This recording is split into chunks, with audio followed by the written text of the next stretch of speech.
When you're the last, you've got the least to say, because a lot of it has already been said. But let me try and make a case which, on the basis of what you've heard this evening, is a slightly unfashionable case, which is that actually the fight back is being fought at the moment by the established media companies, by well-known titles who've been around for many years and who I think will carry on being around for many more years to come. They were hammered by the first impact of digital technology, hammered as much in surprise and a lack of preparedness as anything. But they are much more adaptable, much more flexible, much more resourceful now, and I think you will find, and I hope I can persuade you, that they are doing a pretty good job in coming back. The world of old journalism, if you can call it that, was not by any means perfect. We shouldn't kid ourselves that the old technology was, in some sense, definitionally going to deliver superior journalism, more objective, more independent. The figures that Olivia quoted a moment ago about the decline in circulation, the truth is the circulation figures of all established media companies, all newspaper titles, were always a bit of a fiction anyway, because in those days what papers did was produce as high a figure as they possibly could in order to attract as much advertising revenue as they could. Readers equals ads was a simple equation. And they did that by giving away all sorts of copies, by selling at very cheap prices, by giving bulk discounts to airlines and so on. And so today, when you hear about sharp declines in circulation of established titles, a lot of that is very sensible pruning of what were once profitable copies and are now deeply unprofitable. And the reason, as you will all know, is that today newspapers don't get much advertising revenue compared with what they once did. And therefore the old model, more readers, more ad revenue, no longer applies.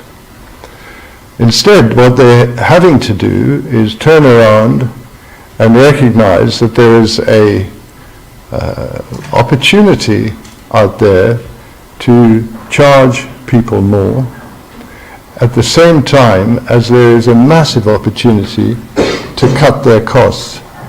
Production costs, because all the paper that you need to go into a daily newspaper more or less disappears, and the distribution, which is an even more powerful source of cost pressure, and the old model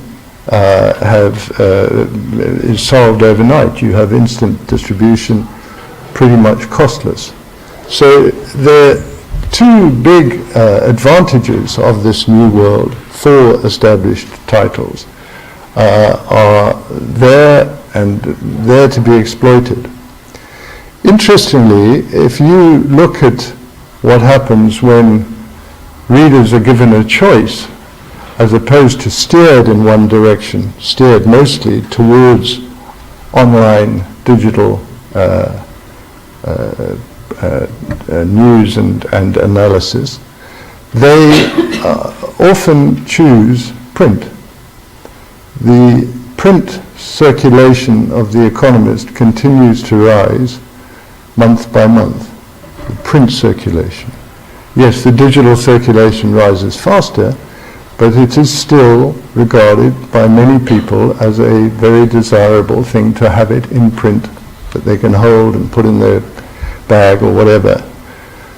The same applies to daily papers in central metropolitan areas.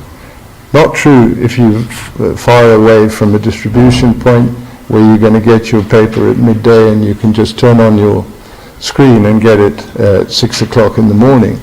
But for a lot of people, still, the daily paper, the ritual and the excitement of opening a newspaper still matters, and people, given the choice, will choose that. And this is not just a young-old distinction. One of the surprising things that's come out of the last 5 years is the way in which young people are willing to pay for good quality journalism. When we look at our model of sales and readership at The Economist, the distribution, different age groups, has not changed at all in the last 40 years. It is basically still a very similar mix of different age groups. And the people who are buying The Economist today are paying a lot of money, and for the young reader, the young subscriber, it's a large percentage of their income that they could be spending on other things, but they choose not to. And I don't think this is just a phenomenon that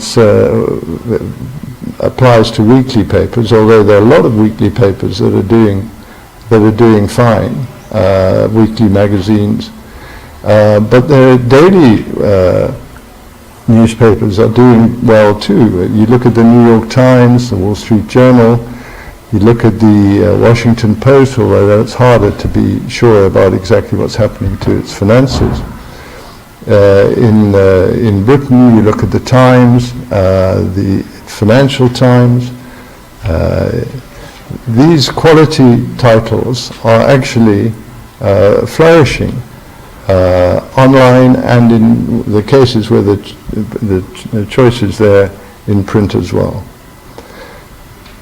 The case for quality journalism remains as strong as ever, and actually, because of fake news, because of the abuse of the digital opportunity that's now there for all of us to see, more and more people are valuing the merit and the reliability of quality journalism.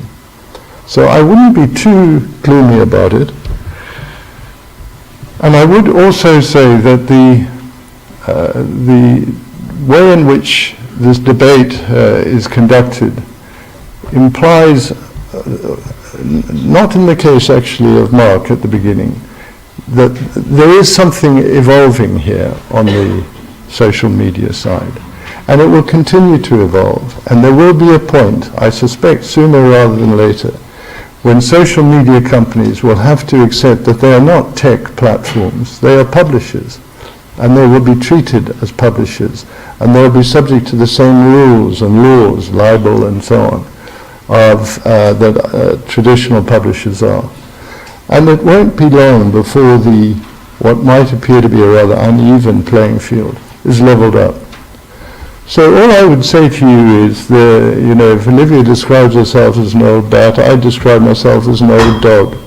And there is life in the old dog, I promise you that. Thank you.